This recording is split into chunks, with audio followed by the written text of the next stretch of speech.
The following is a world-class Bullshitters exclusive. Live from government-mandated quarantine, it's Fandom Menace Tonight with Jeff Hicks.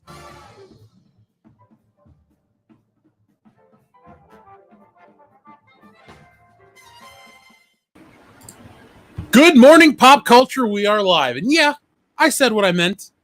I meant what I said. It's morning somewhere, and this is a pop culture show. So let's have some fun with it tonight.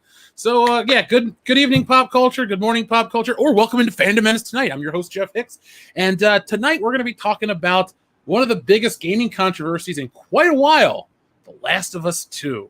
So it's going to be one of those nights. We're going to go over the topic. We're going to look a little into it. And we're going to laugh at the hubris of a big video game publisher that looks like it's got a big fat stinker on its hands.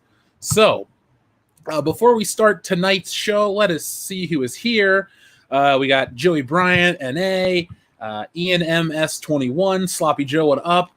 We also have Viper Chief 117. I don't think I've seen him in a while.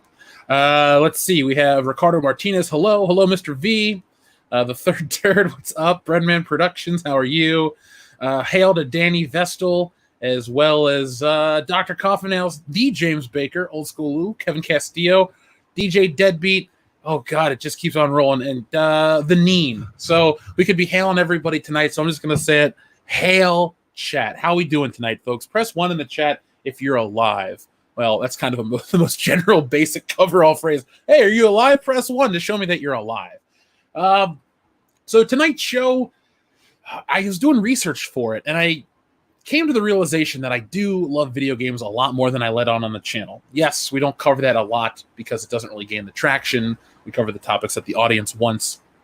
But with gaming, there's always been a part of me that's just so dedicated to it. I mean, I started out on the NES, obviously moved up to the Super Nintendo. The only Nintendo console I never owned was the Wii U, and that was by choice. But I've always had a game console, always been playing games, always been invested in the community. I just am one of those people that reads about it, but I just don't get involved and invested. But reading this Last of Us 2 controversy, I figured people keep asking me to cover it. People keep asking me to talk about it. So I would. So who was alive and sipping some bourbon? Who said that? That's not Ricardo. Sounds like he's having a good time. Jesse, you want to be alive and sip some bourbon? Doesn't that sound like a nice night? Nice bourbon in this house.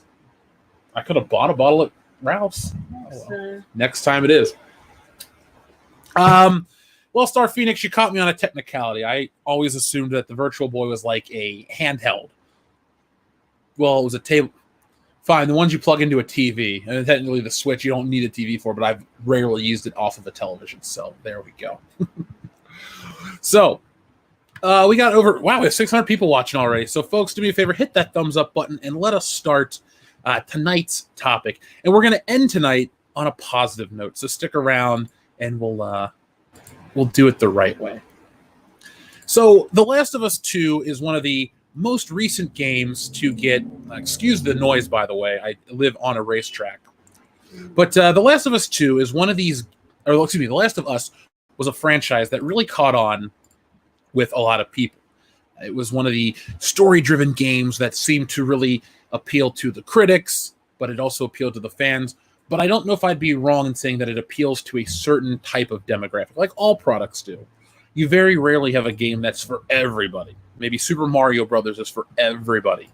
But with Last of Us 2, or excuse me, The Last of Us, it's a narrative-driven game that appeals to a certain demographic. I'll just say it like that.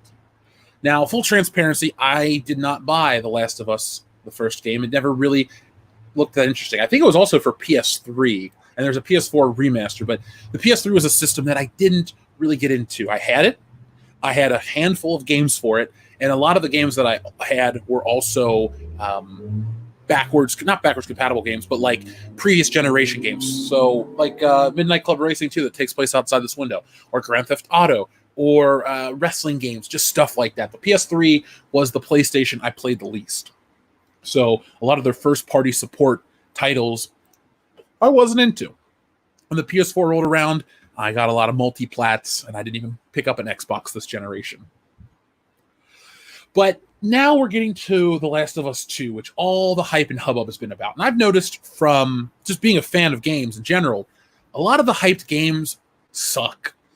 You get a lot of these games that we're just going to use IGN as the metric because they're the biggest gaming website in the world.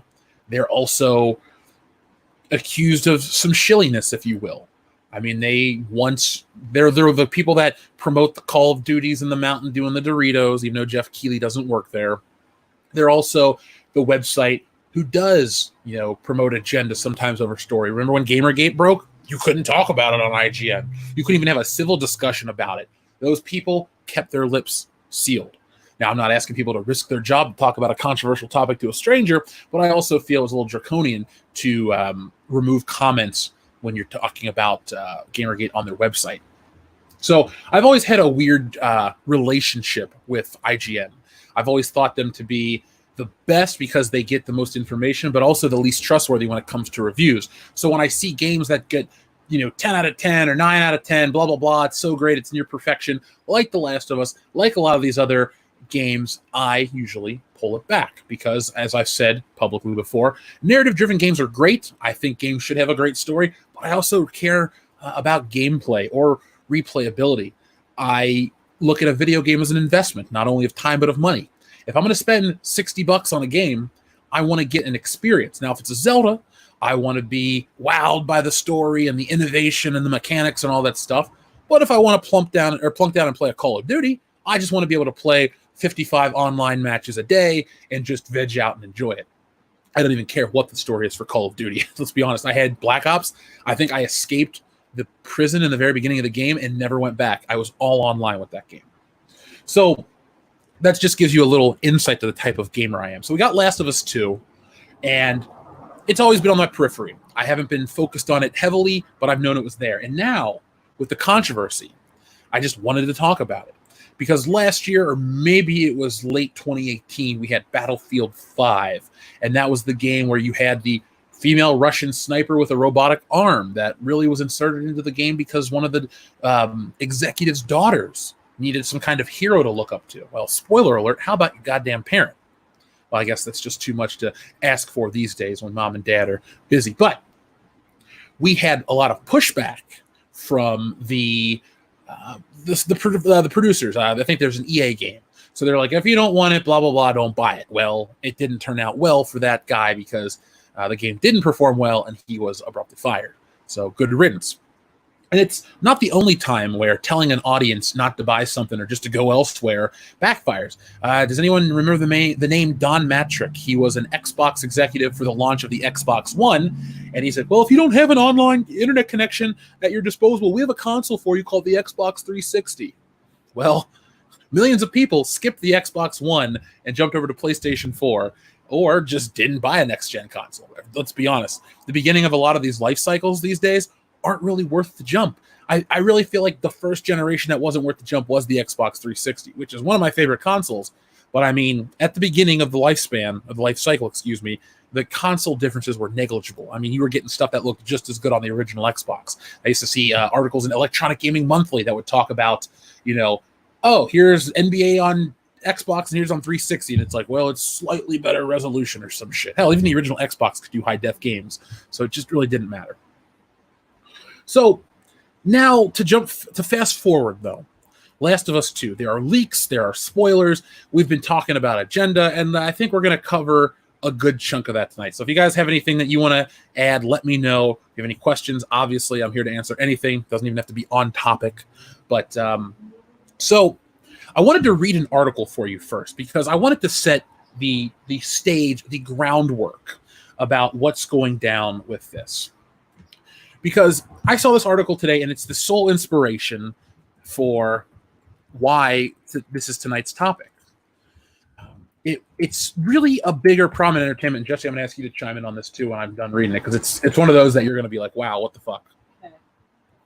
So let's see. The Last of Us, the National File. Where is the article? There we go. So it's talking about intentionally making the female characters androgynous so as not to offend. So based off that, what do you think? I think you've just succeeded at offending women. So you think they've succeeded at offending? Oh, I think they've very much succeeded at offending. All right, so they're not going to make... So who are they trying to not offend? Well, hold on. I'm trying to get the article for some. I took a picture of it and it won't load. So puzzled. Well, let's see. Let's try it this way. All right, folks. Live radio. We're going to try to do it this way. I think their website's down. No wonder it's having issues. Here it goes. So the National File and Last of Us 2. Here we go. Video game makes women androgynous to not offend trans women. Sorry, that's the article. Oh! Sorry, it wasn't just to offend women. It's to offend trans women. So, well, that's different. Well, here. And it's worse. Well, here, have a seat. I'm going to read this, and you guys can check this out. No thanks. I don't want to file it. So, The Last of Us 2 has been alleged to deliberately make their female characters androgynous as not to offend trans women. The allegations come in the same week as Naughty Dog suffered leaks from a disgruntled developer who dumped the game's plot online. Don't worry, we'll talk about that in a minute. The rogue employee is reported to have disagreed with the political direction of the game as The Last of Us 2 is allegedly set to portray a homophobic Christian couple as villains, keeping in line with the hard-left pro-LGBT narrative.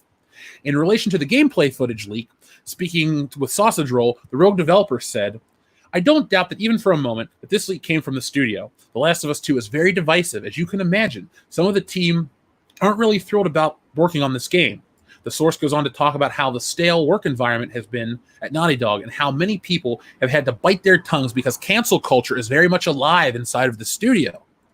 Many people would agree with me that this has been one of the worst projects they've ever had to work on, and that's not just because of the people who disagree with the plot. Even though some team members are Christians and don't necessarily agree with the game's message, they're also professionals and can put their personal politics aside to get the job done. You don't have that in many other places. What really sucks about all this is the working environment. Troy Baker, the actor of the main character of The Last of Us 2, told fans, says, "I don't doubt that even for a moment that this leak came from the studio. Last of Us Part 2 is very divisive, blah, blah, blah." According to another AAA developer, the push to give characters more androgynous look has become the recent addition to many games. The characters in The Last of Us Part 2 are designed in such a way as not to make trans people feel uncomfortable. Every single new character introduced in the sequel does not have hard, definitive, or female or masculine features. Ellie and Dina specifically, have been remodeled to look less feminine. It even seems as if Ellie has completely changed since she was first revealed in The Last of Us Part 2. The shift to make females characters appear more masculinized has been dubbed the new norm. Holy shit. The anonymous developer said, "This is only true for trans people, as trans women can't naturally grow large breasts, and not all trans people can afford implants. If you see a game where women are a little less curvy, it's not because the game developers are worried about receiving backlash for sexualizing women, it's because they're worried about offending the trans community. From a design standpoint, this is a really challenging problem. I've had many board meetings about how to tackle this. Trans people want realistic representation on our games, but they feel excluded if they are represented as too masculine or too feminine. That's why you see a lot of designers nerfing the female form, so to speak. So the difference between trans women and cis women is a little less noticeable." What do you think about all that info dump? Oh, dear God. There's so much to think, and it's all bad. I just can't believe this is fucking real. Wow, we have over 1,000 people watching. Shit, this is high council numbers, folks. Do me a favor, hit that thumbs up to let YouTube know you enjoy this stream. So here's the thing. Yes. First of all, because there's many, many things wrong with this, but the base on the nose, let's take anything out of it, is look at the numbers, look at the percentages. What percentage of the population, period, of the world, of the U.S., of the just period, is trans? Right? It's a very small number. Are those people entitled to equal rights? Absolutely. Are they entitled to equal protection under the law? Absolutely. Are they entitled to be represented in every single bit of media ever made? Gonna give that one a big fat no. So when I read this originally, I honestly read the headline and was glancing through it briefly, and I forgot the trans women part because I was just like, okay, so as an artist, folks, I know a lot of people read comics.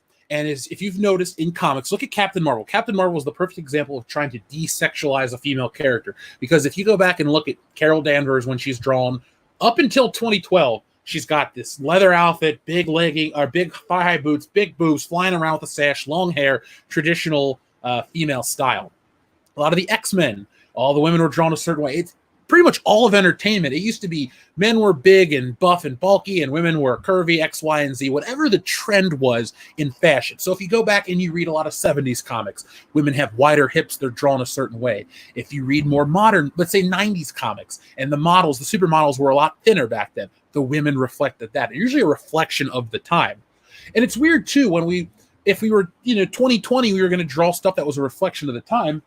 We have a couple different body types that are quite popular with people. But we've gone this route to self-censor, as not to offend, as not to bother. So what we're doing is we're making everyone square-jawed. Look at Terminator Dark Fate. Mackenzie Davis, I believe they put prosthetics on her face to make her look more androgynous. They put veins, shit on her body to make it look more masculine. She's not really that manly when you see her in other stuff, but they're going out of their way. I don't know if it's a message they're trying to send, if they're trying to put this out there. I don't get it. Well, that's the thing. So like I said, you're talking about a demographic that's already such a small population, part of the larger population, and such a small, even smaller demographic of the video game playing population. I'm just going to go out on a limb and say that, the proportion of the regular population that is trans is not the same, proportion of the video game community that is trans. I would assume that number is probably smaller. So you're talking about now going out of your way to cater to a very tiny crowd exclusively, because the whole thing about this, you're saying we're going to design every single character, so no single one is offensive to trans people, so the trans people can feel included in every single character. I'm sorry, trans people have to walk down the street like regular people. Are we going to start making people wear different kinds of clothes? Are we going to start making people dress different ways so that trans people feel more included? I mean, at what point does this become a future dystopian society where we obsessively create sameness so nobody feels different, nobody feels left out, nobody feels excluded? Hey, Jeff, you're going to have to get surgery to remove inches off your height and width off of your shoulders because you're offensive to trans men who will never be as bulky as you. Well, genetics. And that's the whole and ridiculous thing. I say tough shit. I'm with you. Well, I mean, this is just one of the many problems with this game. Now, this is coming from an anonymous tip, an anonymous source, folks. Now, I'm on Reddit. I'm on other places talking about this. I've also heard that this is due to money disputes. I talked briefly about crunch culture, and usually, from what I could surmise from the definitions, or it was used in context, that crunch culture is essentially the 0 hour to the game. We got to polish it, we got to make sure everything's right. Crunch time is essentially what it is. I like the target, but it's like crunch time. We're down to the wire trying to get this shit done. And so I've also read online, and I'm trying to present all sides to be fair. I mean, we're opening up a discussion to have with you guys, but I also want to present everything that I found. But we're talking about what has to be more than one person too, because from what I'm reading on Reddit, we're seeing leaks with different subtitles from multiple parts of the game, more work than could be done by one person. And I'm reading pay disputes, which I believe a pay dispute is just as likely as somebody who's trying to Robin Hood and let people know the story. I do think, though, what the leaker's doing is, some would argue that it's bad. I would say it's good, because to me, there's nothing worse as a video gamer, as a consumer, thinking you're getting one thing and getting something that's absolutely different. And then today, in today's society, in today's culture, that if you push back or if you speak out online or in a YouTube comment, I didn't like The Last of Us 2. Oh, this is the new Last Jedi. The word last has to be in the most divisive pieces of entertainment, because if you speak out against this game in any way, you're going to find people say you're homophobic, transphobic, blah, blah, blah. Those are their dumb shit. And realistically, you're a consumer and you have the right to be disappointed. Now, I think it's good to know what you're getting into. I can't tell you how many games I bought as a kid on the NES and Super NES that I thought were one way and were completely different. The Incredible Crash Dummies, one of the most disappointing video games I have ever purchased. Loved the show, the one episode they made, loved the toys. I was definitely into it. But you get the game and you ride a tricycle, and there's just no reason to... Is that really him? Yeah. Oh my God, Ethan looks so different. Doesn't he? You can see in his face, so you can see that it's him. Oh, you definitely can. Yeah, sorry to interrupt. Ethan tweeted a picture of himself when he's super young back in 1994, and I was 4. I was 6. And yeah, I'm retweeting with the comment because it needs to be said. Deal. So So say that you agree. I do agree. Can I put it in the tweet? Yeah. Jeff agrees. Yeah, of course. Always good for a good joke. But I see this kind of stuff, and I just, I always want people to know what they're getting into. It's like a movie trailer. You went into The Last Jedi thinking it was something, or you went into The Expendables thinking it was something, and you walk out and you're disappointed. And I think that is the biggest crime as a producer, because you're being sold one thing and the rug's being pulled out from underneath you, and that is a problem. Now, I didn't know. Okay, so this is popping up in the chat. Naughty Dog holds employees' last paychecks hostage until they sign an NDA. They refuse to pay for hours already worked. I didn't know that. Like I said, I am a gamer. I do follow the gaming news. I don't follow a lot of the internal politics or the culture because, to be quite honest, the type of people that seem to make these games don't have a lot in common with me. I know a couple people that work in the tech field that are like Last of Us type of people. And I'm not trying, if you're in this chat, I'm not trying to put you in a box, but he's not really even a friend. He's a friend of a friend who goes on. He's the type of person that this channel's not for. He's the type of gamer that buys up the bullshit and the narrative-driven X, Y, and Z and, buys into the hype and cries over video games and all this shit. And if you're one of my local friends, you'll definitely know who I'm talking about. But that's the type of person that I imagine, is a game developer. This guy's a tech guy and all this stuff. And he's not one of those IT guys that's pissed off that everyone's messing up their printers on the network. He's coding and that kind of stuff. But I don't really follow that type of culture because, like I said, I don't really mesh with those people well. But to hold somebody's check and to do that shit is just messed up. I get, you have to play by the rules. You have to do certain things. And I get the NDA thing. I mean, I don't agree with it, but comic book artists back in the day, when they would sign their paycheck, there was a clause on the paycheck itself that said, by signing this paycheck, you accept that this is a work for hire, blah, blah, blah. And so there's a lot of murky water on creation of characters from back in the day. And if there was social media and the same thing was happening, thankfully, social media would have a positive impact and really stop that shit. And I see people in the chat talking about disappointed games. Let me know what games you guys were disappointed in. I see Alien Colonial Marines. That was a big one. I'm trying to think what else disappointed me. JSP, you make an excellent point, too. I hate to say it, but that's what killed Blade Runner in 1982. People went to see a modern film noir sci-fi thriller. They got an existential commentary on what it means to be alive. That is a reason why Blade Runner is not one of my favorite movies. As a kid, I was on this Harrison Ford train. I'm like, oh my, like that motorcycle. I was like, Star Wars is the coolest thing ever. Indiana Jones is the coolest thing ever. I liked Patriot games. I liked The Fugitive. And then I had Blade Runner on tape. It was something I inherited from my dad. When I watched it, it was not what I expected. And that kind of carried over with me. As an adult, do I respect the visuals and appreciate it? I can appreciate it, but I don't love it because I do think a lot of people think they're getting this. It's Harrison Ford. When you think of Harrison Ford movies, most of them have explosions. All of them have guns at some point, I think. Like he's an action star. He's not just an actor. He's not a I don't know, Kevin Costner's been in movies that don't have guns and explosions. I'm sure Harrison Ford had one or two that doesn't have explosions. Maybe it was Return of the Jedi, right? Nothing blew up in that movie. Sonic 06 was a disappointment. Resident Evil 3 remake. I heard there we go. Real quick to bring it full circle. We talked about desexualizing women characters. I heard Jill Valentine had either her breasts reduced or something else as to not be overtly sexual. And if you're just you're adapting a modern game, Jesse, I have a question for you. Yeah. If there's Lara Croft, if you saw... She's supposed to have giant tits, end of story. Yeah. Even I know that. They've cut them down big time. She got reduction. Well, Alicia Vikander, they in the most recent movie, has no tits. Yeah, well, they're just trying to really push something back. The whole point, the only reason that video game caught on was because of the glitch they gave her the stupid giant tits in the video. It wasn't even a glitch. It was just how she's designed. She has big polygonal. I've heard that that was a mistake. It was like a coding error. Oh, a coding error, maybe, but not a glitch, but apparently originally it was a coding error, and they weren't supposed to be quite that retardedly gigantic. But it was. I had that game as a kid. Okay. There you go. Let's see who else we got. Giant safety bags, says Lisa Roberts. Yeah, they are safety. Big pointy BPT, big pointy tits.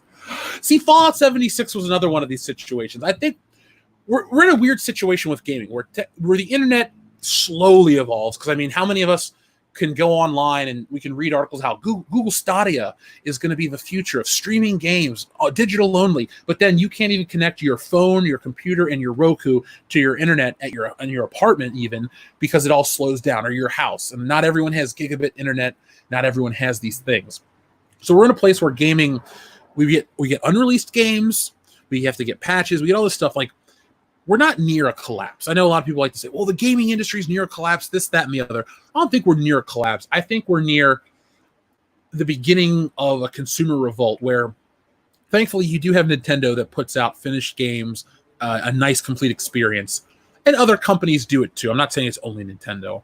But these unfinished, we need to patch games like a No Man's Sky or a Fallout 76 that had the internet ablaze, because usually it was Bethesda that makes Fallout. So usually I think of like Bethesda games as like higher quality stuff. Yeah, Fallout has weird, funny glitches, but to me that's part of the charm. Not broken glitches, not unfinished shit.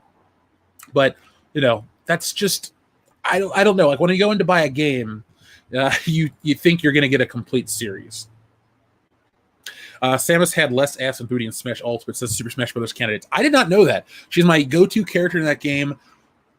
Maybe it's in Zero Suit. I never play Zero Suit. Strictly armor for me there, but that's what I. So anyway, I'm reading. Yeah, Ghostbusters for the NES, Back to the Future for the NES, Indiana Jones and the Temple of Doom for NES. This is Arturo.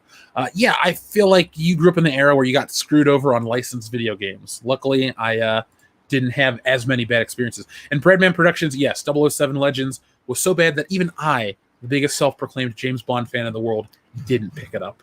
That wasn't really my thing. Okay, so we got other people talking about Samus, and Snake had less ass in Smash Brothers. I knew that one, actually. That's the one I did know about because people made memes of it. And I'm like, why? Why censor Solid Snake's butt? Just leave it in. People like pixels and jiggle. Give him the jiggle feature. I don't think any dudes are going to complain about it. And Robot Shlomo, no, I don't think trans women even care about The Last of Us. I think this is a societal issue that we've talked about many times here on this channel, and this is not new, but we're at a point in time where outside of the current crisis, the pandemic, we don't really have a lot of issues to worry about. It's a relatively safe time. Technology advances. It's fairly safe. So other people just worry about shit that isn't an issue. It's not like we have cholera or the Cold War or anything out there that, we have this impending doom. Like, we're in the middle of a pandemic where we have to stay at home.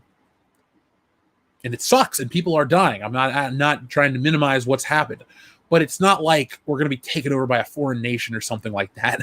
We're at a point in society where it's like more people get in trouble over shit on Twitter than the stuff they do in real life. So that's why, Robot Shlomo, I think people are actually concerned about, we can't offend the trans community. They don't give a shit. They got their own issues. Maybe they just like the game the way it is. Maybe they want to play as Ellie and Joel and they want the characters to look a certain way. Why is Terminator Dark Fate a failure? Why are all these projects failures?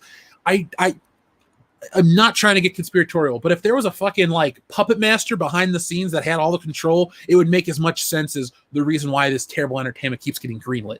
Because it doesn't work ever. Give me an example of something that is truly woke, that is truly successful.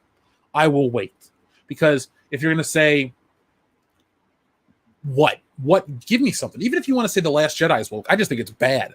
But even there, you talk about the law of diminishing returns. You talk about quantifiers that they throw onto all these things. Highest grossing this for this month. Well, look at the grand scheme of things. It's not the same. We talk about all forms of entertainment, comics especially, that do suffer from this ideology, this mentality. It's woke is the most basic phrase to use. Birds of Prey is another example of another failure. But I try to not use woke or say SJW as much because I'm trying to, one, expand my own vocabulary, and two, come up with a new, more harsh way to describe it. It's like when NPC was the phrase, 2 years ago or last year, and everyone was all up in arms of NPC is offensive. NPC is a phrase to describe a non-playable character in a video game. How many NPCs have caused you? Natalia in GoldenEye was an NPC. She fits the definition of a real world one, but my God, was she fucking useless. Even on the level before the cradle, which would have been not as an antenna in GoldenEye, maybe. when you have to protect her from all the guards coming in. She is so useless. She's equipped with the most powerful gun in the game, the Cougar Magnum. What the hell does she do? She bitches that you shot Boris, and she hides in the elevator. That's the definition of an NPC, and that's what these people were in real life. But my point I was trying to make is I want to come up with something more damning than SJW or woke, but I will use it to try to categorize things better for you out there. Control. Thank you, Conquer Jr. That's levels control. I couldn't think of their own the levels. It's been I bought the game in 1998, so it's been a while since I played through every level, but I do like it's my favorite video game of all time. I'm on a roll. I'm on fire tonight. I'm gonna keep this show rolling, but I want to see what the audience is saying. I don't like to keep you guys waiting. So the Fixer sent in a super chat. He says, speaking of games, check out Black Mesa, fan remake of the original Half-Life, and Half-Life Place in the West, a fan comic. Both are amazing quality. Fixer, do me a favor. Shoot me, are you on social media, or email me, worldclassbs@mail.com. I'd love to read the comic. I believe it was Black Mesa was the virtual, the VR game that you were talking about, right? Was that the one you mentioned a couple weeks ago? I run this whole channel off of a little laptop, so there's no way in hell right now that I can run anything PC related. I mean, this computer won't even run Cuphead. That's how it's good for what it needs to do, but it doesn't game. So I will definitely check out the comic, though, the Fixer. Thank you very much. NA says, Joel got Andrew Ryan. It's ma'am! Smack. Poor Joel. You know the white guy's going to suffer because he's the most evil, right, Jesse? Oh, yeah. The devil. Stratos Radio Boost, thank you very much. Imagine the next Legend of Zelda. If Tingle killed Link and players have him kill Zelda as well. Ha! You can't beat Japanese. You can't be, because Japanese devs aren't that stupid. Excuse me. That is a good equivalent. Now, I also think Japanese developers, they're not perfect. They do censors. They're cutting stuff off for Western releases. I get that. I'm not trying to make excuses.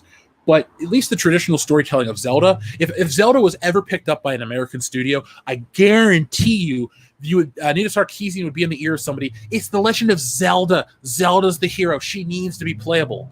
And that's going to be it. You're going to have a game where Link is non-existent, and you have Zelda go off and play the character, the hero, or you play as her. And guess what? We had that on the, was it the Magnavox? Not Odyssey. What was the other one? The CDI, right? They did it. Wasn't that Magnavox, the CDI? Those terrible Nintendo games? Something along those lines. So that's exactly what we want, right?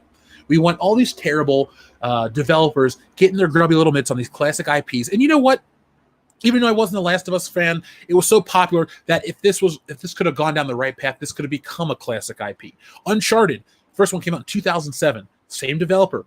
It is now a classic IP. And you know, to use the phrase wokeness again, this isn't new in video games. This Gears of War is definitely guilty of this. Now, I was a Gears of War nut. I bought it 2007 when I got my first ever tax return. I got like a couple $100. I bought the Gears of War Deluxe Edition. I bought a router, a shitload of Ethernet cable because I didn't have the right setup in my house. Plus, the Xbox 360 original did not have Wi-Fi. And I went to town on that game. I played it religiously. It was the first game I think I ever got every achievement point for on like single player. I didn't get all the multiplayer ones. Gears of War 2 came out. Same thing. Midnight release, deluxe edition, nuts for it. Played it in college every day. Gears of War 3, same thing. When we got the 4, I noticed they were trying to introduce Marcus's daughter and all this stuff. And it really wasn't the wokeness or the female characters in the game that turned me off as much as the brotherhood of Gears of War is what appeals to me. I'm trying to give you another. To me, the brotherhood in Gears of War is a much more successful example of what the Expendables tried to do, or a lot of these modern action film franchises try to do, where they build up this camaraderie between the dudes, and everything else that feels forced, or there's just kind of weird levity. But Gears of War had it right, and they ruined it there. Same thing with Halo. When you introduce different characters, it kind of ruins it. But it's across the board that they're trying to either, I don't know if it's a case where they want to appeal to a female demographic, or they just want to have a female character for the hell of it. And that's fine if they do. But as we know with this Last of Us 2 information, there are more nefarious reasons why. Or I don't even want to say nefarious. Let's just say loaded. You know, there's loaded reasons why they do this. They don't want to offend. They want to appeal to the Twitterati, blah, blah, blah. There's just a different reason, an ulterior motive, if you will. Modalicious, thank you very much. He says, in the new game, the love interest Is the love interest Jewish or Muslim? Owen Benjamin's reaction rant will hinder on the answer, if he even cares. I don't even know who the hell Owen Benjamin is, Modalicious. I'll have to look him up. But I don't know if the new interest is either of those two religious denominations. All I know is that Ellie's a lesbian because that's going to appeal to whatever. That's fine, though. You got to always take into account, what's wrong with telling a lesbian story. Really nothing, as long as it feels natural. Does it feel natural? Who knows? It seems like the people that are making this game are on a bender to kill the IP as quick as possible. Maybe that's how they're pushing back at Naughty Dog for some past transgressions. What are we going to do? We're going to take Last of Us and ruin it. That's not what happened. I guarantee you it's a group of smug individuals who are very high on their own farts, and they're thinking that, what can we do? We can make this game not just good and successful, but impactful, important, meaningful. That's what goes on behind the scenes. Grievous 00, thank you for your message. Super chat, no message, but you're still appreciated. Logan Michael Anti-Funko Pops says, Pops are Last of Us 2. I think that's code word for something, Logan Michael. Can't quite put my finger on it, but I don't know. Actually, I do know. What's up? NA says, a plank of wood leaned against the wall is still more sexy. Yes, that is why I have trouble watching Ed, Edd n Eddy. That's a deep reference for anyone that was well into the show. Grievous 00, thank you very much again. No message, but still appreciate it. Joey Bryant, thank you for your generous super chat. He says, the stupidity of the progressive movement in gaming. Christians are bad, but not the religion of peace. The whole bit about racism, about orcs and dark elves, we might as well bang our heads on the wall to get the message across. Well, heavy-handedness is definitely guilt. They're definitely guilty of the heavy-handedness, but the movement in gaming doesn't help. Like, I want to ask every one of these developers who thinks they're doing this great cause, this service for humanity, how has the gaming community been restrictive to race, gender, creed before? Super Mario is Super Mario. The only thing you can kind of attribute to him is he's an Italian guy, which even in like the game, I don't think they say it. It's more of an Americanized thing. But even then, go to your local GameStop. You have people of every color. And the thing is, gaming and comics were already a very diverse, welcoming core audience of people. Everybody likes the games. Everybody likes the comics. My local comic book guy was gay. And it wasn't a secret either. So me saying that on air is not like, oh, Jeff, you're doxing somebody. No. Everybody knew it and everybody loved him. He was the favorite one that ran the store. It's everyone's favorite. Hell, I hadn't gone in there for a couple months because he was off the day I was available to go to the store. But this community, this acceptance had already existed. So I don't know what progress they were trying to achieve. Was it in the game? Because you have to ask yourself as a developer, if you already appeal to this diverse group of people and your games are just one way or just the way they were, what aren't you doing to entice those people? Is it about representation? Because representation is the new dirty R word. Because representation, one, it's imbalance. There's an imbalance in it. People aren't equally represented, because if you want equal representation, first off, what are you representing? A lot of these great video games don't take place on Earth. If Nintendo was forced by some invisible... if John Cena became this thing and he'd force Nintendo into making their games appeal to represent the Western audience, why? It takes place in the Mushroom Kingdom.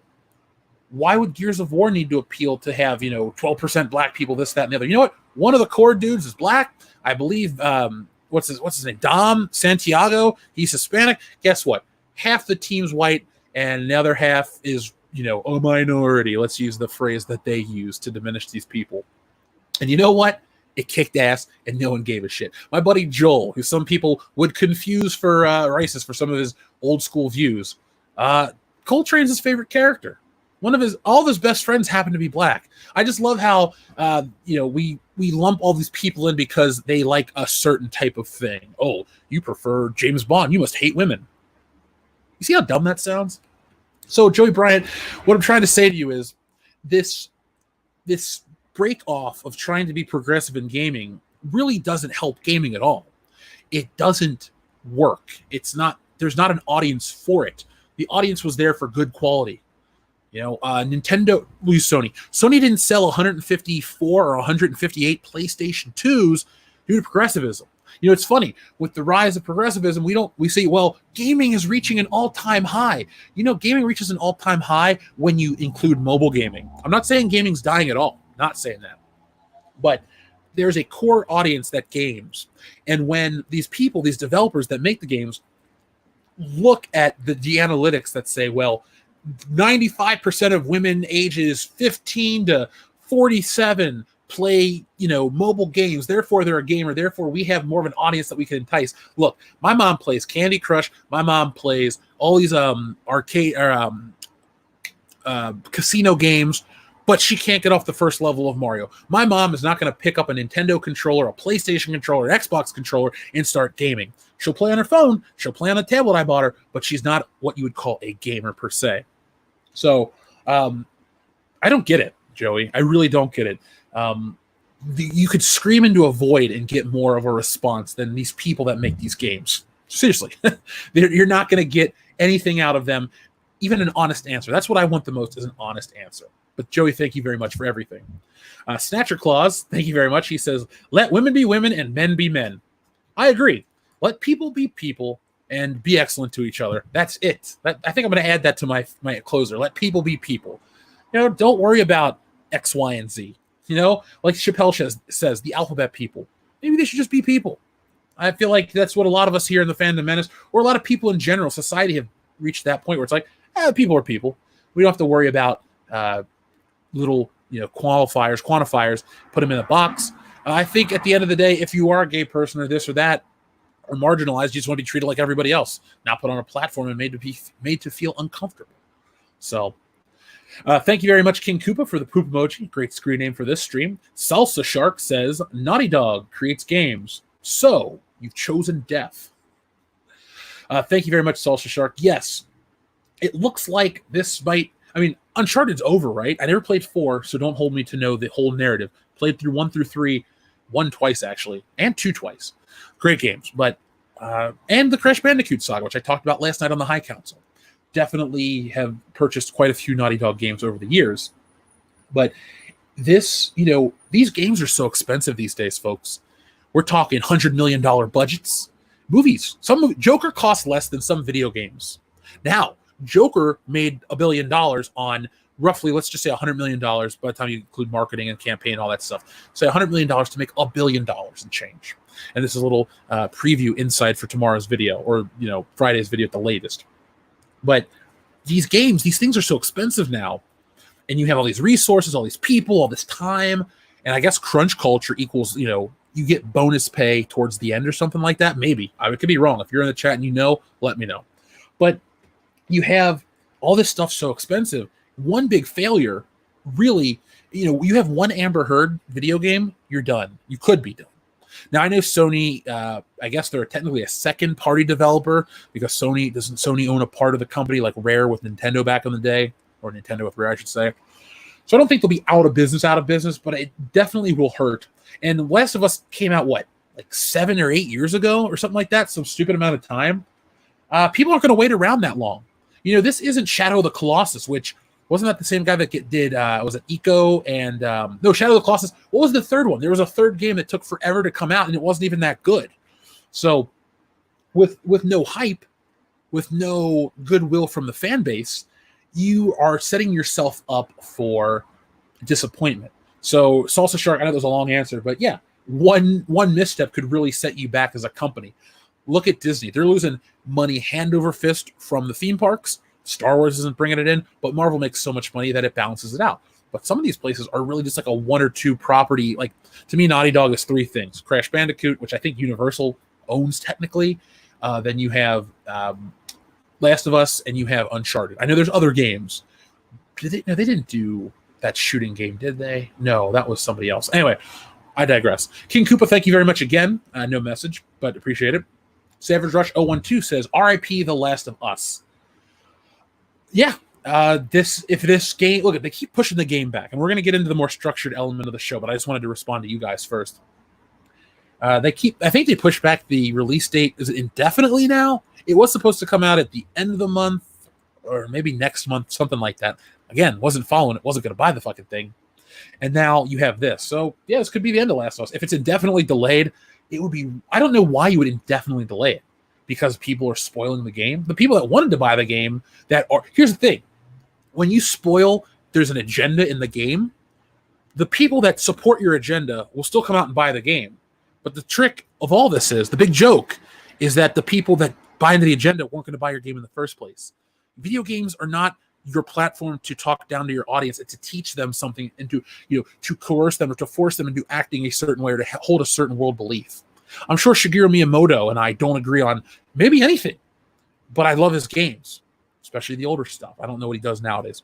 But my point is, these platforms for entertainment, look, your life isn't easy. No one's life is truly easy.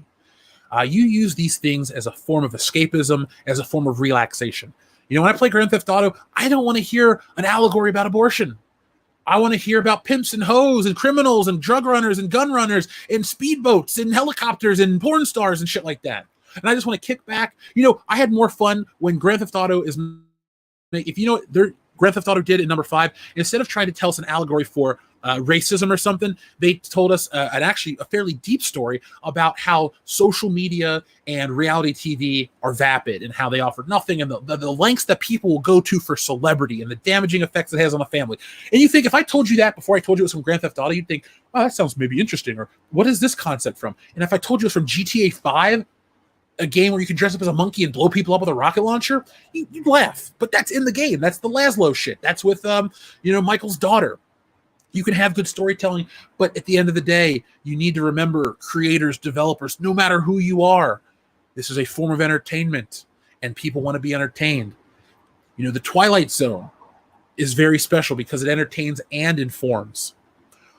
But it was slick. These games don't have that. Plus, it's a medium where you press buttons and people on a screen react. So, thank you there, Savage Rush. We have over 1,500 people watching. Do me a favor, folks. Hit that thumbs up button to let me know that you're enjoying the show.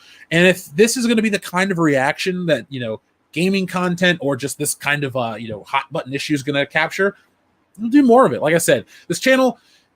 it is what I like, but it's also what you guys like. I think of the Joe Dirt analogy. It's not what you like, it's what the consumer likes. Well, you guys are our fans, so we're going to put on a show for you. And I'm having a great time, so thank you for joining me tonight.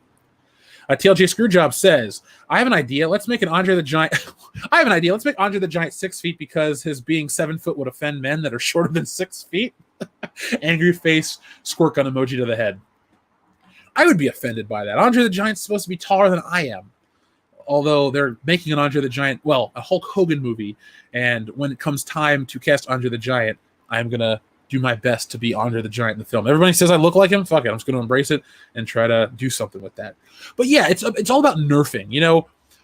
Remember back in the day when everyone wanted to excel and be the best? Like even the fucking Pokemon theme says, I want to be the very best that no one ever was. What is wrong with wanting to be exemplary? I'm not talking about stepping on people on your way up, but like trying to be better. I don't get where that, it's not even about the mediocrity of today. It's just about straight up, we can't glorify anyone that does better because we don't want people to feel bad about themselves. It comes from the participation trophy era. I guess technically I'm part of that. I don't remember getting participation trophies, but I do remember that everyone's a winner and everyone gets this and that type of mentality. And I don't even know how the hell I'm getting off on that tangent. Sorry. I apologize. But thank you, TLJ Screwjob. Bikini90 says, we've seen this for a while now, and it's only the Western AAA and AA industry. But if it's from Japanese devs in regards to female characters, it gets scoffed at endlessly. It's almost like what we're seeing in the comic industry. Yes, I do see what you're saying. I know, what was it? Not Soul Calibur 6, because that was a couple years ago, right?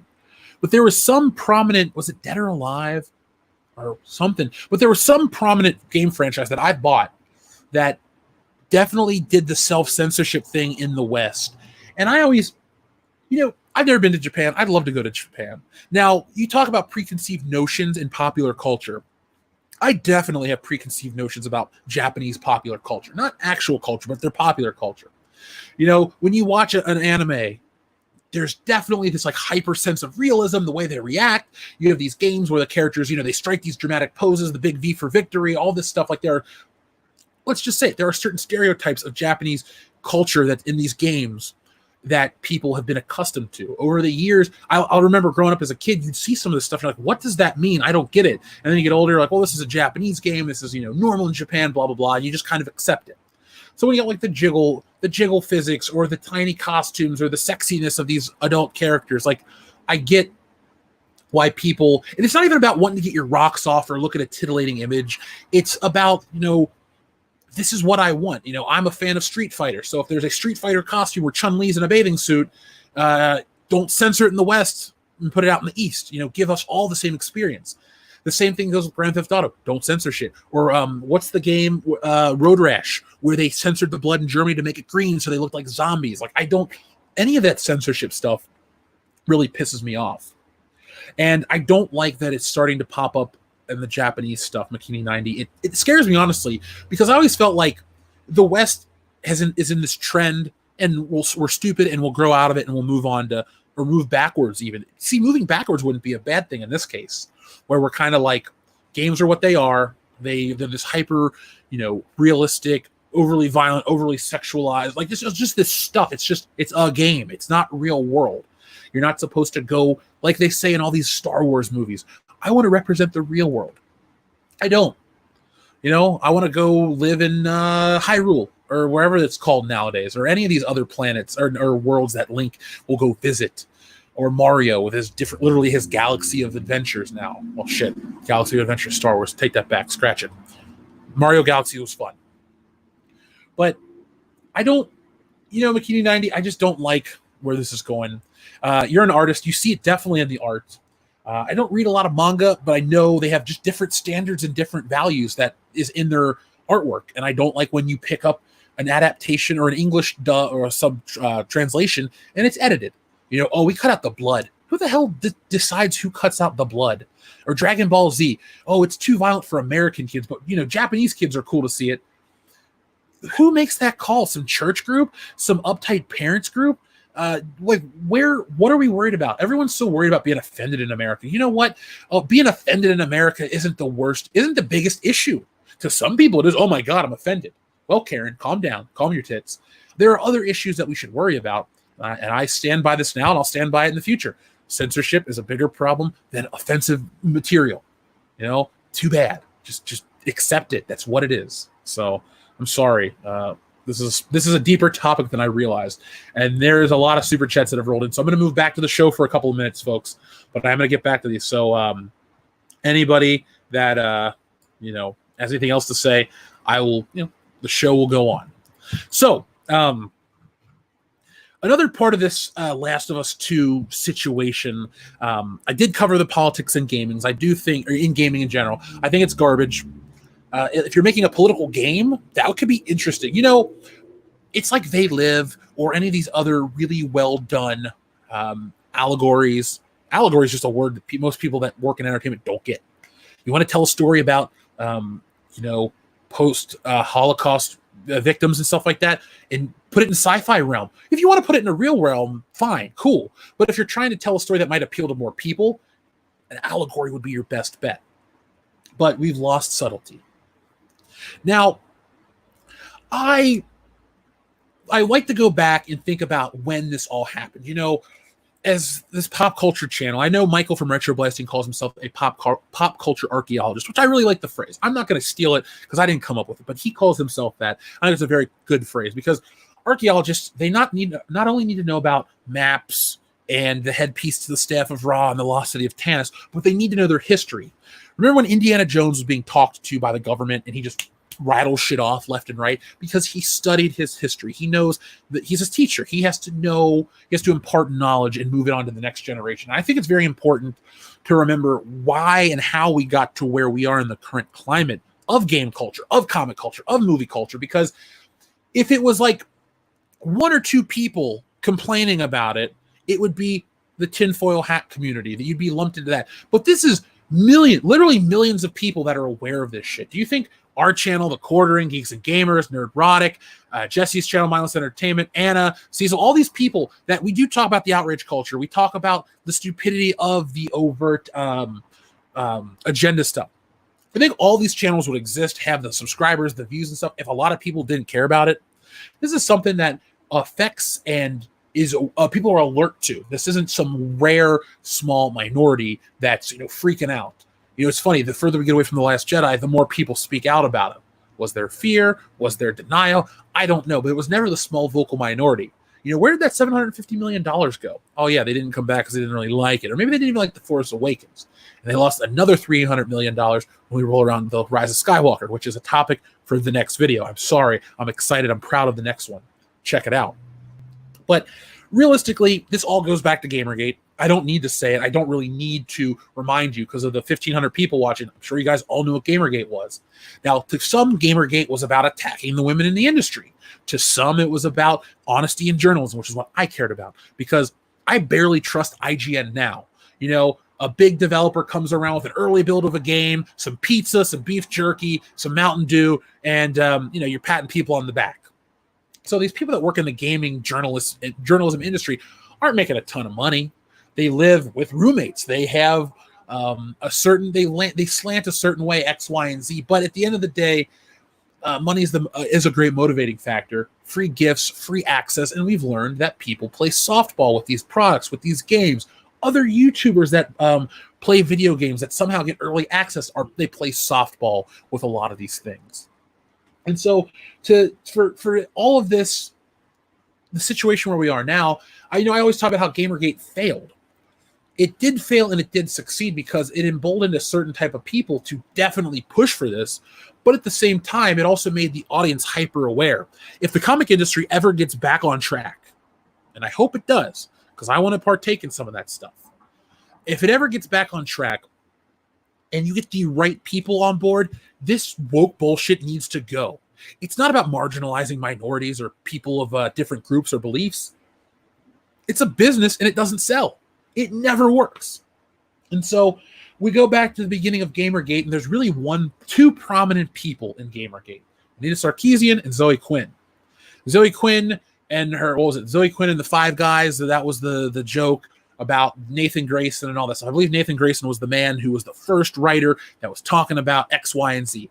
And you saw about how personal lives got invested and all this stuff. And it was over game reviews.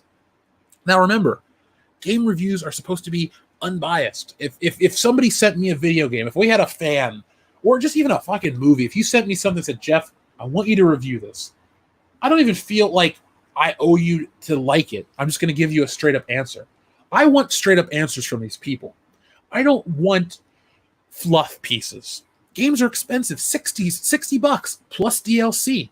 Real quick, the wrestling game last year shit the bed. Guess what? There's not one coming out this year in the 2K series because people spent a lot of money on a broken product and were pissed off and it got terrible reviews, and rightly so.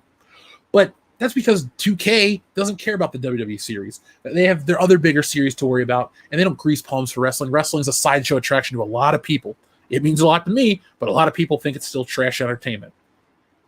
But to get to the point I'm trying to make, though, Gamergate really was about those two women, maybe a couple of other people, and a lot of people really built their YouTube channels and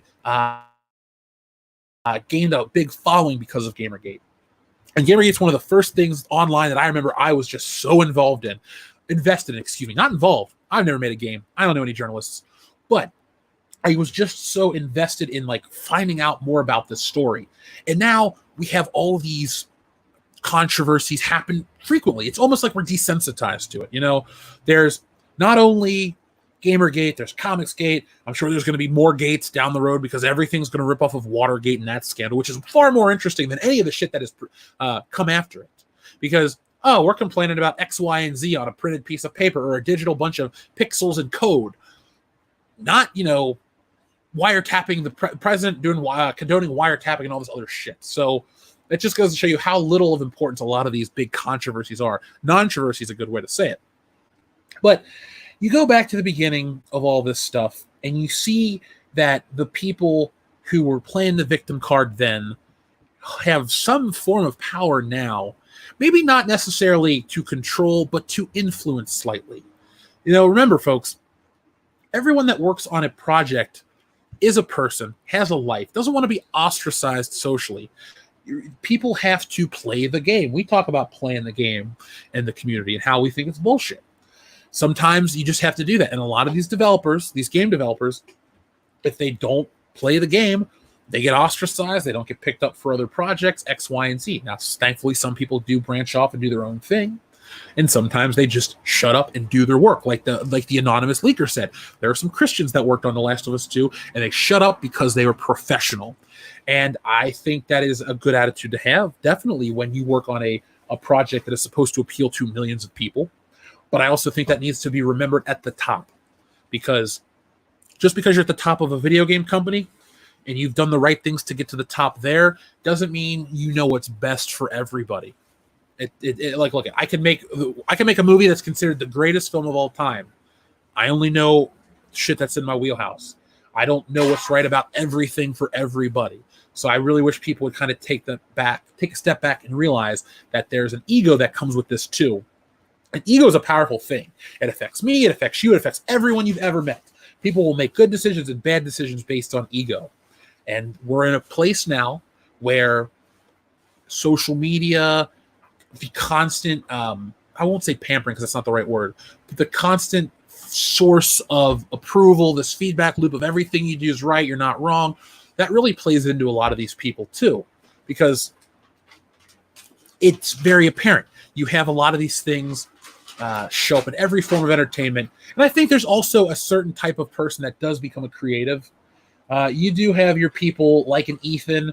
I'll lump myself in. I'm not saying I've drawn as long as him, but definitely have different sensibilities. I think a lot of older artists, a lot of old school comic guys, a lot of old school people were more of a craftsman in the fact that it's a job. I got to do it well. I got to do it right. Yes, I take pride in my art, but there's a lot of me on the page, but I'm not going to get tripped up over myself. You know, some of the all-time great comic book artists, at the end of the day, just followed the script and moved on. Yes, they developed some of the greatest, most beautiful pieces of art, but they weren't worried about that level of ego that permeates today's culture. I think it's in everything. Look at modern celebrities. Look at how they're going nuts in their big mansions. Oh, poor Madonna, poor Katy Perry, poor this person. Really? We're so worried about that? No, their frail egos need to just go fuck themselves. I'm not worried about that. But I think you can move further down the food chain, and the people that are at the top of Naughty Dog, their frail egos can go fuck themselves too. I think this pushback is very valid. I've done my best to not read the spoilers for people, because this video is going to do, whatever it's going to reach people. There still might be people that love this channel, that want to partake in this conversation, that want to do these things. And that's why I haven't gone by a point-by-point spoiler. If you really need to hear my voice say the spoilers, if enough people contact us, sure, we'll do it. But until then, I still want to keep the people that want to partake in the controversy, to talk about it, to have, their voices heard here, but still want to not be spoiled. That's why I'm not just reading out the spoilers. Bigger channels can read the spoilers. Reddit has them for you. I read them on Reddit. They're not that cool in the first place. So unless you're emotionally invested in the storyline, I don't think you're going to give a shit. I really don't think you're going to give a shit. Yes, Kim, I do too.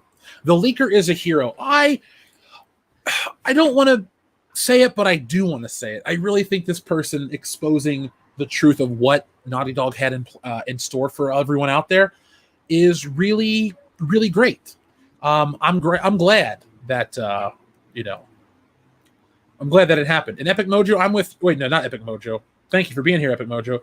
But who said the thing about where's the one? Where is the one I was reading about? I don't buy anything. Okay, Ken Jack Ben says, I don't purchase anything cosmetic. I like to purchase additional story content. I thought that was an interesting standpoint. I only buy certain cosmetic things if it's, for example, in a wrestling game. If you can buy the year 2000 rock, but only 2020 rocks in the game, I'll pay for that because I care about those things. I do a little bit of both, honestly. I care about, it just depends on what it is. And I wanted to pull this up because somebody's talking about HBO. Apparently there's an HBO show of The Last of Us coming out. And I believe it is coming out. It's from who is that? Hollywood Reporter reported on it, so it's legit. But I did see this article that I was talking about on After Hours, and I wanted to share it here because it says The Last of Us 2 wants to focus on climate change and rape culture. And that is exactly what I want to think about when I think of like a post-apocalyptic story. Climate change and rape culture. Now, I will give you the climate change, if that affects the zombies or creates the monster, the threat that we're facing, then I like it. Then I get behind it. Then I'm like, cool, okay, we got to look as people. Look what happened when we did this thing, cause and effect. And I'm okay with that. I get behind that. I'm cool with it.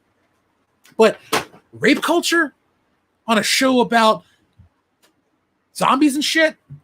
What is happening? I'd be like, look at The Walking Dead made many mistakes. Thankfully, from what I remember watching, they didn't fall into that trap. But this is why we can't have anything nice. And I hate to use that cliche, but realistically, think about it like this. We'll just use the phrase, this woke bullshit. When we give them an inch, they take a mile. You know, if you are, again, creating your own IP and it's solely about rape culture, cool. Your story is important. But when you, I hate to say the phrase, but when you appropriate this shit and you try to make it into your own thing, I get very bothered, because it's like if you tried to make Spider-Man an immigrant story. That's not Spider-Man story. An immigrant story is like GTA 4, or maybe Ben Grimm, or maybe other superheroes like Superman. That's an immigrant story. Spider-Man's not. I don't like when you try to just change things to make them something that they've never been, that they're not currently. So that is the kind of thing that they want to infuse into this TV show. And I think Keanu Reeves is on the image with that girl. That's not Barb from Stranger Things. The girl from It. I love Keanu Reeves. He's a fantastic person. I think a lot of people looked at him as like a celebrity that's realistic.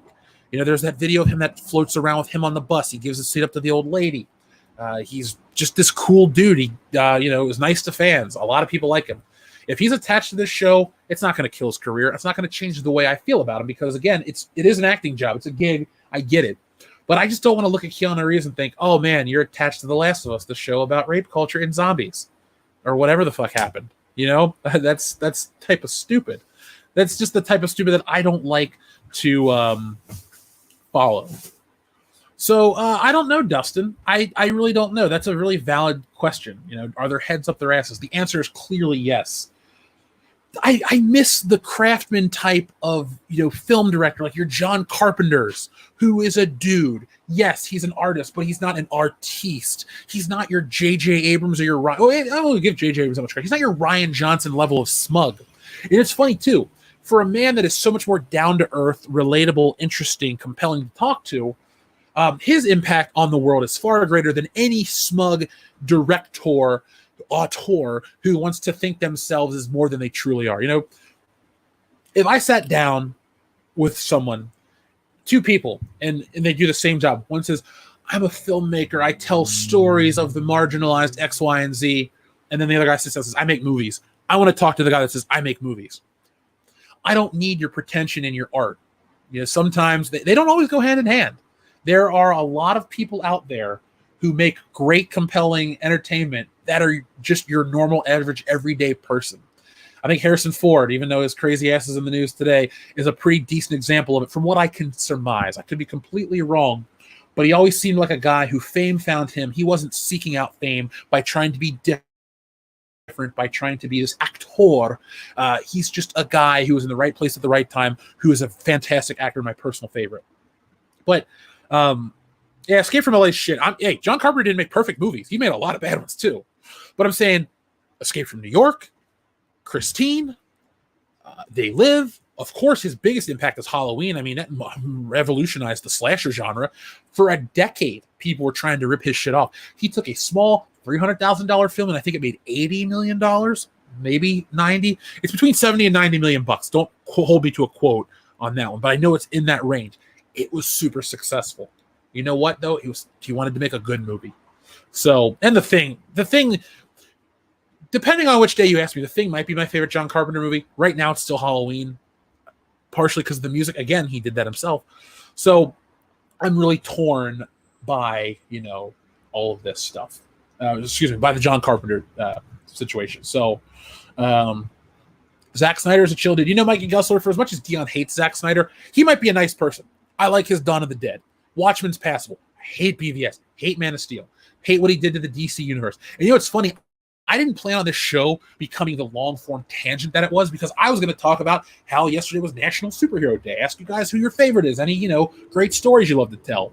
Some of my favorite things are to hear people's reasons why they like what they like. But Last of Us 2 is going, awesome. I see John Carpenter's GOAT. Austin, you get to be put on screen for that comment. Outcast 301 says Halloween 2 is better. Well, John Carpenter wrote it, so that is his work. But I disagree. I think Halloween 2 is a very good film.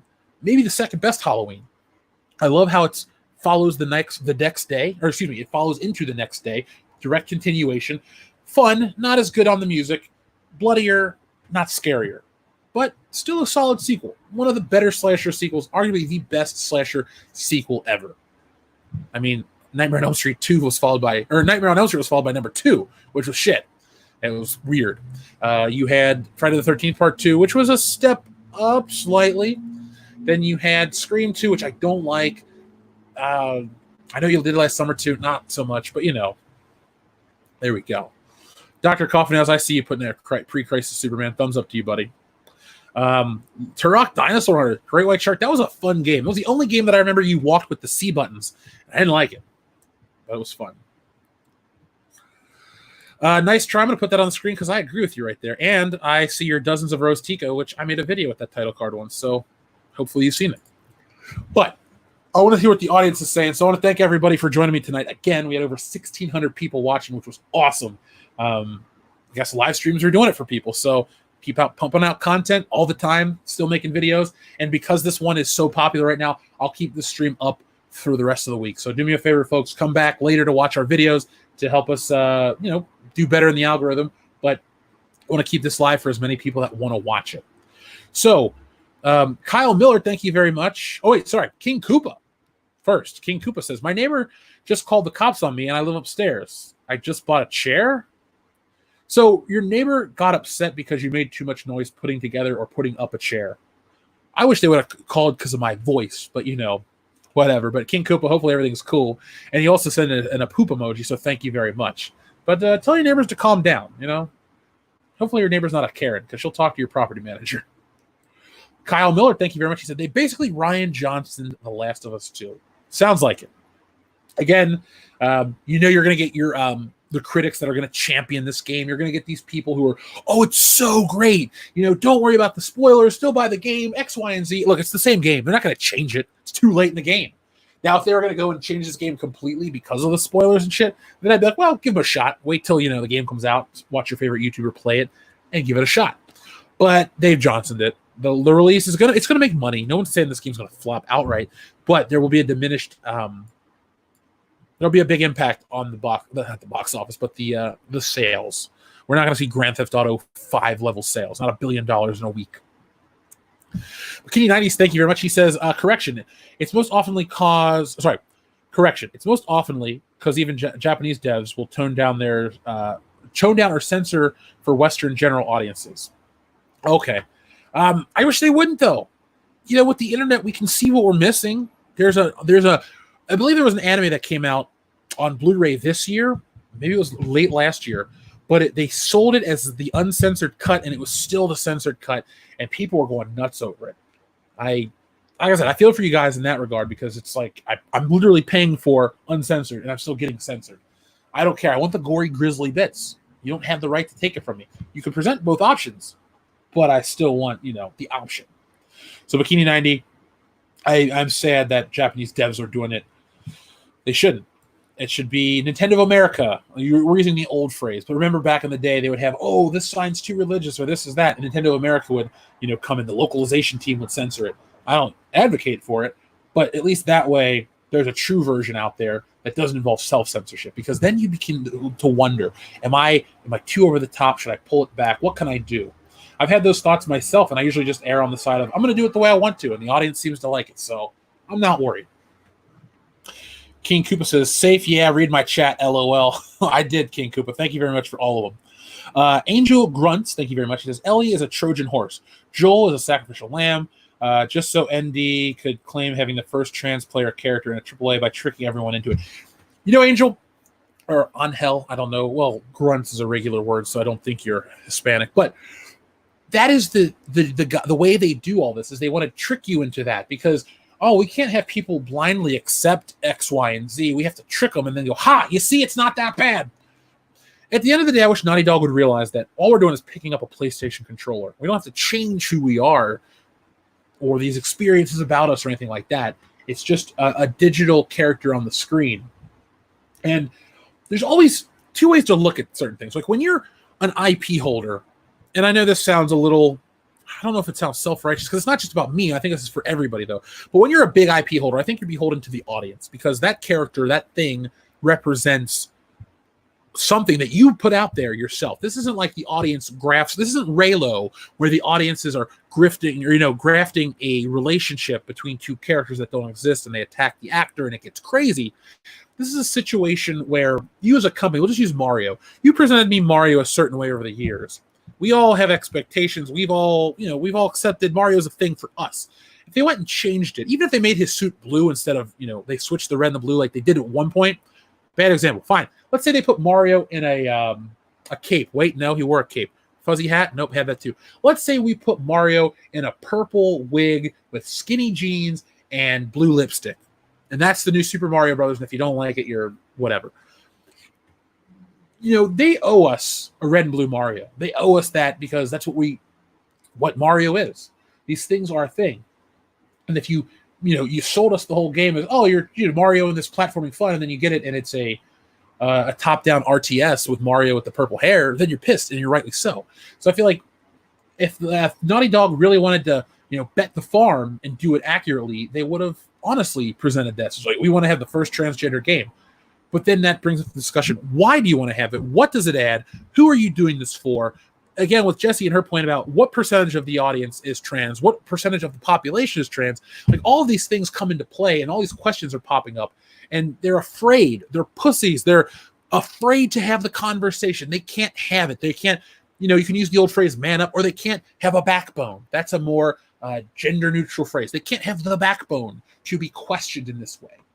They want to just throw their hand out there and say, that's just, how I feel. And they can't handle an opposing opinion, which, opposing opinions, dissension, those are good things. Because look at Lucas. When he had Yes Men, look what we got. When he had a Gary Kurtz, look what we got. I don't think any real Star Wars fan is going to argue that Empire and The New Hope are shitty Star Wars films, and that episodes 2, 1, and whatever else Lucas had Yes Men on were better. Because episode 3 is a good film, and Return of the Jedi is lesser but still a good film. So that's neither here nor there. But yes, Angel, I agree. They had to trick everyone into it, and they're going to get the pushback. And you know what? They get what they, like the Joker says, you get what you fucking deserve. So I have no sympathy. I'm a lot of sympathy for Naughty Dog. King Koopa, thank you again. He says, please, God, no. I grew up on Ocarina of Time on N64. Poop emoji. I did too. I think we're roughly the same age. I got that game in the 4th grade. It used to be my favorite game. Then San Andreas took its place. And now GoldenEye, I realized, has always been my favorite game. But Ocarina of Time is so good. I wish Nintendo would do a full-scale remake with not even Breath of the Wild graphics. Do that Unreal Engine shit they did a couple years ago. Fantastic. That looks great. I wish they would just buy that from a fan and make that game. I would love that. Still do your creative Zelda games. Still do your other remakes in-house, but let that happen. Or I'm not even worried about having fans make projects. Just do a remake of Ocarina of Time with 4K in graphics and all that other shit, or whatever the Switch can run. Make it look good. That game means so much to so many people. And you know what's sad? When you have an agenda-driven game like Last of Us 2, that game's not going to mean that much to as many people or mean anything to anybody at the end of the day. I mean, you can hear me when I talk about shit I like, talk about shit I don't like. I care about Star Wars. I care about comics. I care about entertainment. I care about all sorts of stuff. And we'll make the videos. We'll talk about it because it means something to us. Because there was a point in time where it was truly great. It made us feel a certain way, and it represented something. Ocarina of Time is still that for me. I doubt Last of Us 2 or No Man's Sky or any of this other bullshit that comes out today is ever going to be that for anybody. All it's going to be is hype, a little bit of money, and then it's going to go away. Even stuff that's fairly good, like a Destiny, isn't going to have the same impact as an Ocarina of Time or even a Tomb Raider or stuff like that. It's not about being revolutionary. It's just sometimes you find the right game at the right time, and it means a lot to a generation of people. So, King Koopa, I hope Ocarina of Time is safe. Christopher Payne, thank you very much. He says, Doom Eternal was the only good hyped game this year.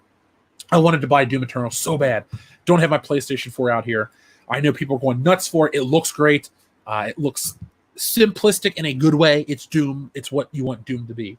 Carnage, violence, shooting. It's nothing but that. It's not you know what they didn't make Doom into? A cooking mama simulator or Nintendogs with Doom Guy. You know, they didn't do that shit to subvert your expectations. So there you go. Also, JSP says, Doom Eternal isn't woke and it kicks ass. Again, I want to play it so bad.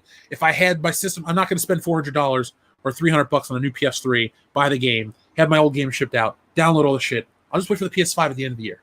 I can do that. I have the patience. But I'm definitely playing Doom Eternal, probably on the Xbox, because we'll slightly upscale it with the new Xbox One or Series X or some shit like that. I'm going to play Doom. Jesse's going to play Doom. We're all going to play Doom. Right. Even Ship Pancake's going to play Doom. Ooh, Obi-Wan had something to say about when you were talking about them trying to get non-gamers into gaming and stuff like that. He said if it was going to happen, it was going to happen with the Wii. Because that was the system that was designed. If you're listening to Obi-Wan, you're getting a thumbs up from me right now. It's an excellent point. Because the Wii came out in 2006, right when we were on the precipice of mobile gaming, because the iPhone hadn't come out yet, so we didn't have really the ubiquity of the touch screen. So people played some games, but you got grandparents and old folks' homes and all these places playing the Wii. My aunt, my mom, that was it. Once the gimmick wore off, they moved on to other things or things that appealed to them. I'm sure the Wii brought in more gamers, but if it brought in as many gamers as people would like to argue, then why did the Wii U die off and become Nintendo's biggest failure on the actual home console front? You know, the Wii U was not a great selling console. It was underpowered. It had a terrible pad controller. It was stupid. And I didn't buy one because it looked stupid. My friend had one. Mario Kart was awesome. But guess what? That's why Nintendo released all their best games on the Switch, because it's a great system. But Obi-Wan, if you're listening, that was an excellent point. You had a Wii, right, or no? Nope. You ever play it? Yep. You like it? It's fun. Ever want one? I mean, if it was like, hey, you can have a Wii, I'd be like, sure. If it was like, you can have a Wii or an Xbox, I'd pick an Xbox. Yes, because you do have an Xbox and an N64. It's true. You are a cool chick. Yeah. That's all. I think when we even tried it, they actually did it. I remember the Wii Fit thing. Yeah. Because they had like the pad. Yeah, the board, yeah. The board. I tried to buy one. I could never find it. They were, I don't think my parents ever actually got one for my grandma, but I think they wanted to, but no way she was ever going to use that. It's funny too, the way you set up the Wii with the that stupid little sensor bar. Yeah. It was an underpowered system, but it had a couple of decent games. But overall, it made Nintendo money, and that's what a console exists to do, make them money.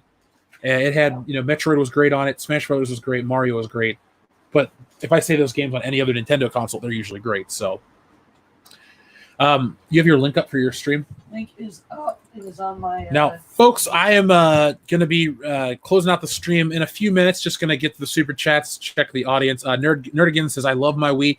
I did too, until I got tired of it. I will say one of the funniest / most annoyingly bad things that ever happened to me is when we were robbed. They took my Xbox, they took my PlayStation, they took my computer, they took my TV, they left the Wii. That just goes to speak volumes of how people really care and how they feel about the Wii. So, let me share the link. Jesse and I actually are going to be having a really fun stream tonight. We're going to be talking about, how do you want to phrase it? The underage grooming in the Star Wars community? Yeah, we're going to talk about pigs in the Star Wars community. Yeah, that's not an exaggeration either, folks. That actually has happened. Jesse put out a really long-form video about it.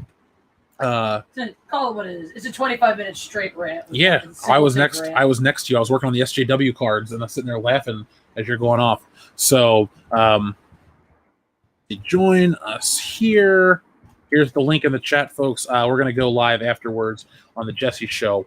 So it's going to be a lot of fun. And I'm on camera on her show. We'll set up the lights and all this other shit. You can see me wear my black t-shirt and talk about anything you want. It's exciting.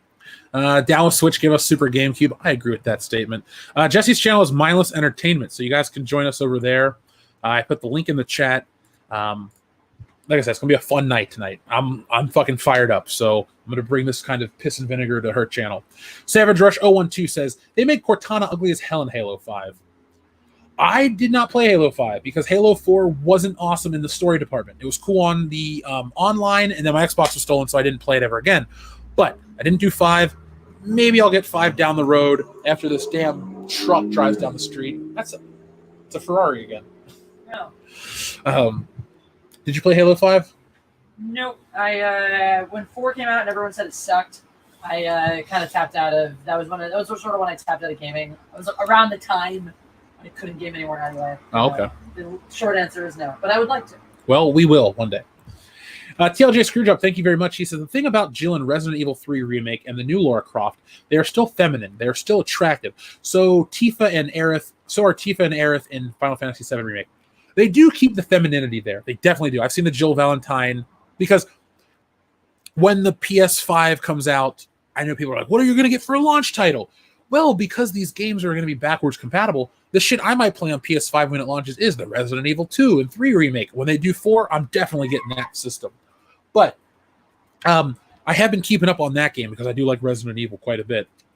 And they do keep them feminine. They do keep them beautiful. I have Tomb Raider, was it Rise of the Tomb Raider? Whatever the one on PS4 is. I had that game. I still do. But yes, they do. They don't go out of their way to make them less than attractive. And if this Last of Us stuff is true, that really is stupid. What happened to society? That's all I can say. Too Smooth KG, thank you very much. He says, really sad a game of this magnitude is ruined because of an agenda. It's not just this game, it's all of entertainment right now. You know, there's 2 stories in entertainment right now. The collapse because of the virus, or all this woke bullshit that's falling apart. As a guy who really gets into movies and TV shows, it's sad that there's nothing I can look forward to that's new. Even Bond falls into this agenda shit. That's my favorite fictional character. I don't care that the movie got pushed back. I don't care if it ever comes out. You know, kill the damn character. I don't want to see him bastardized. My console, I'd rather see him die than ruined. Agreed. King Koopa asks, did you try Dragon Raga? I did not. I don't even know what that is yet. The next game I want to play is Streets of Rage 4. I might buy that when that comes out. I have my Switch out here. Scotty Taylor, thank you very much for your generous super chat. He says, this situation is going down the same road as EA and Battlefield 5. That's the game. I couldn't think of it. I almost said Battlefront. Only difference is instead of Patrick Soderlund, it's Neil Druckmann. Even with him posting as Kurt Cobain quotes, Battlefield 5 was DOA. It was. That was a big story. I wanted to talk about it more, but again, I was like, oh, people only care about Star Wars and this, so I stuck with it. But I clearly see people care about all this stuff in entertainment. And yes, I'm glad that Patrick Soderlund got the boot. Goodbye, dude. That's stupid. You don't say that shit as a public figure for a company. And the game flopped. It was an underperforming game. Didn't Call of Duty sell like, I don't know the numbers, so I'm not going to guess. But I know Call of Duty was the more successful game that year. Call of Duty seems to be pretty controversy-free outside of the Russian terrorist mission from Black Ops? Not Black Ops, Modern Warfare 2. Other than that, it was pretty cool. You know, I don't mind. I would rather a lazy but fun game experience than like some artistic whatever that pisses me off. But yes, Scotty, I think that's a great comparison and definitely is the 2020 equivalent of Battlefield 5. Etypicoin's place to be reviews. Thanks very much, buddy. He says, Hail Muff Daddy. This makes me glad that I still play N64, Genesis, and PS2. I have no desire to upgrade to games with progressive themes. No mercy time.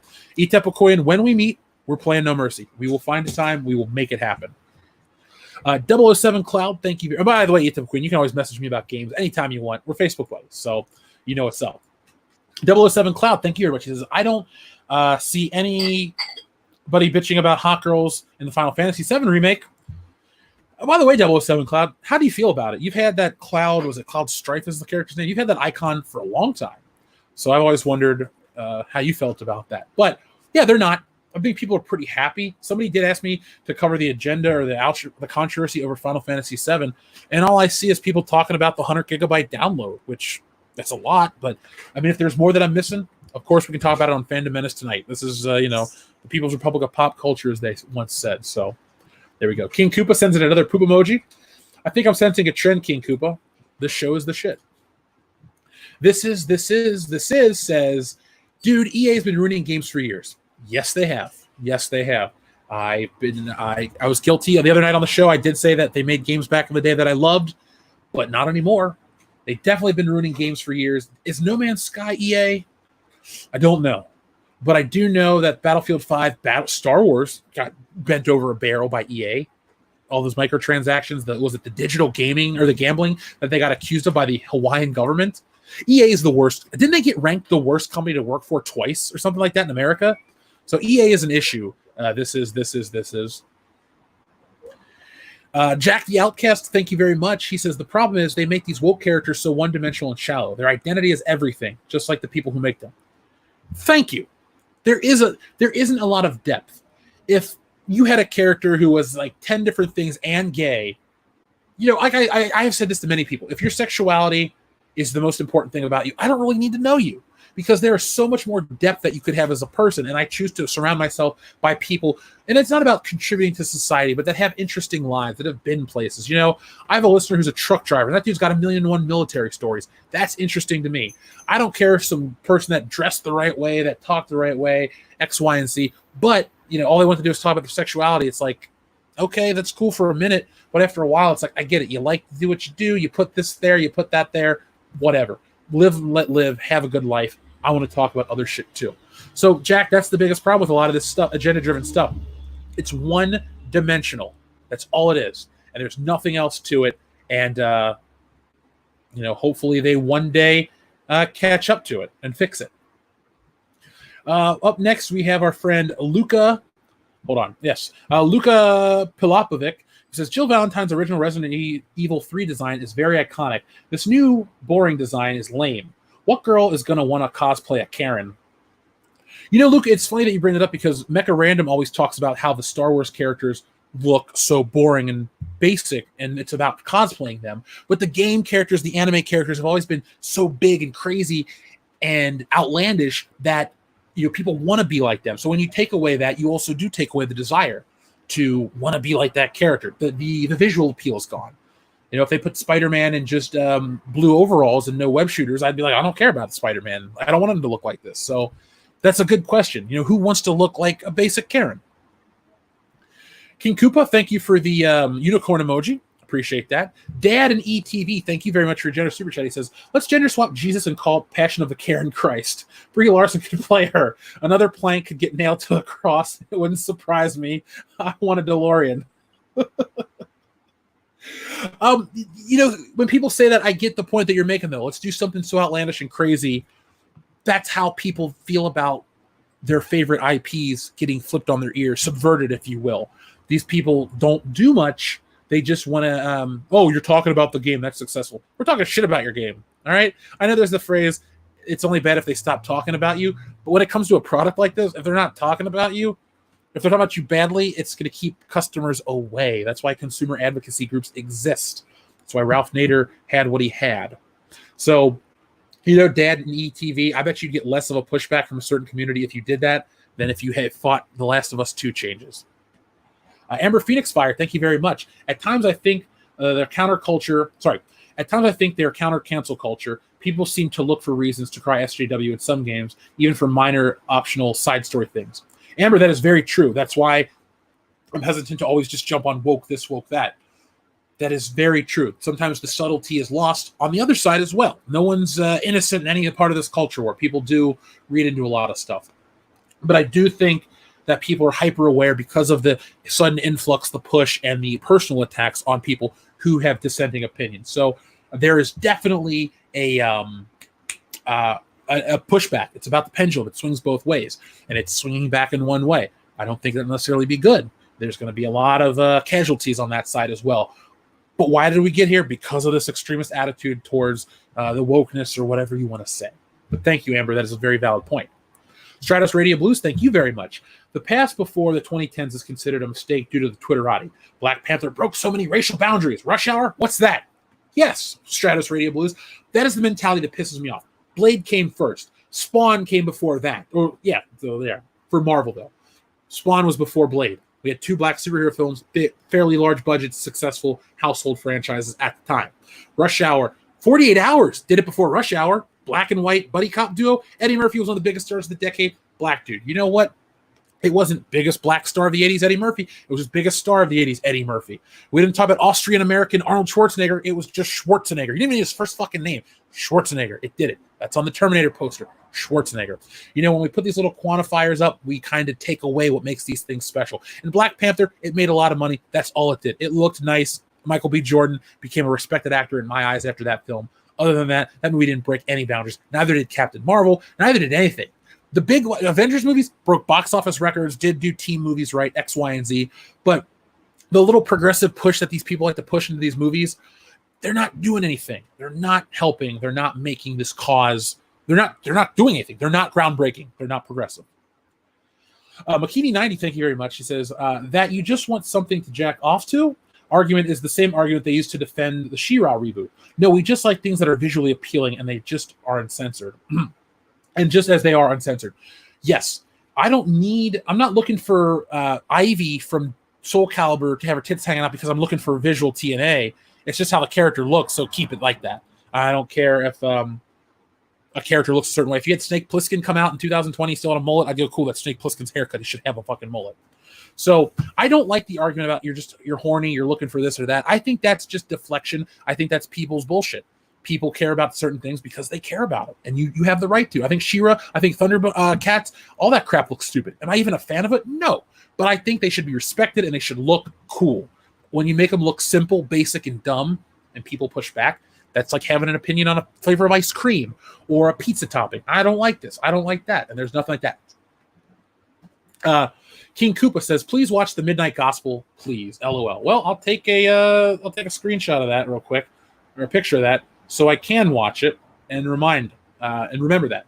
And remember, folks, we still have a lot of people that are rolling in new. We are I'm at the after party over on Mindless Entertainment, so click that link in the chat, subscribe to that channel. I'm there almost every day. I'm there every day. She's there. So if you want more of me, I'm there. It's it's a fun nighttime show.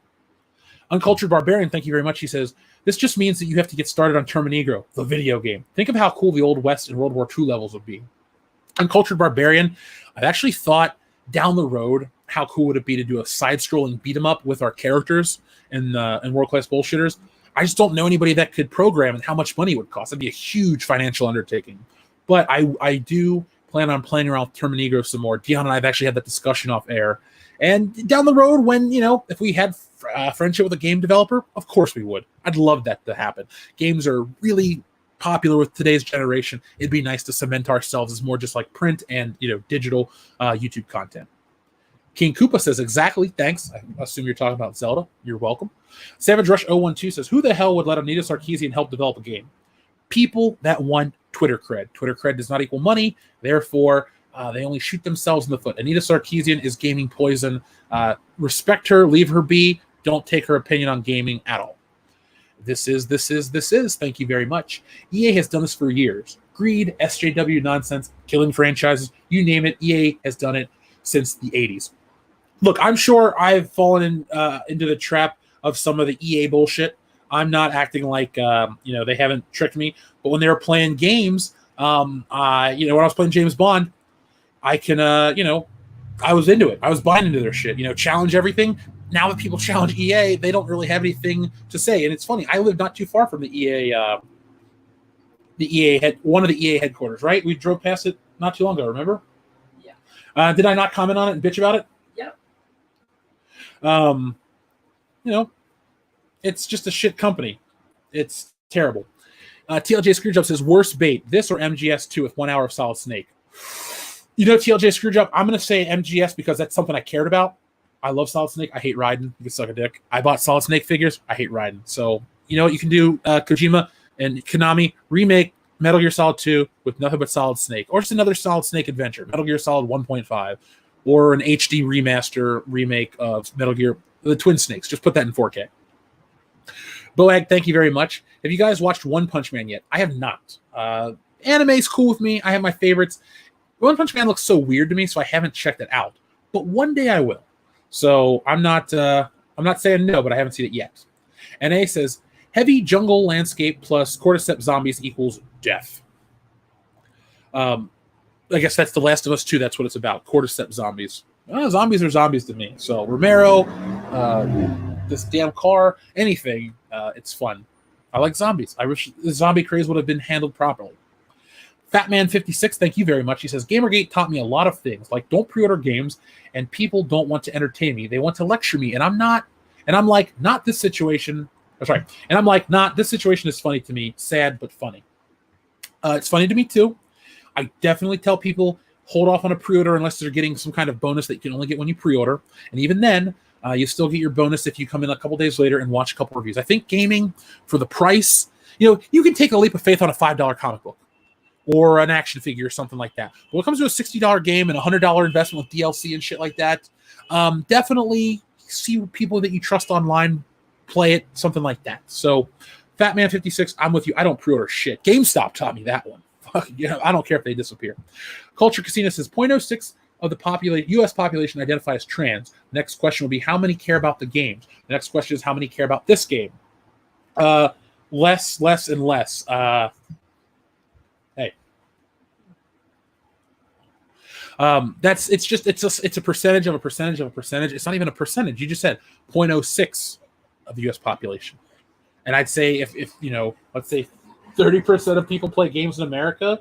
What's 30% of 0.06 of Americans? Not a lot of people, and so no.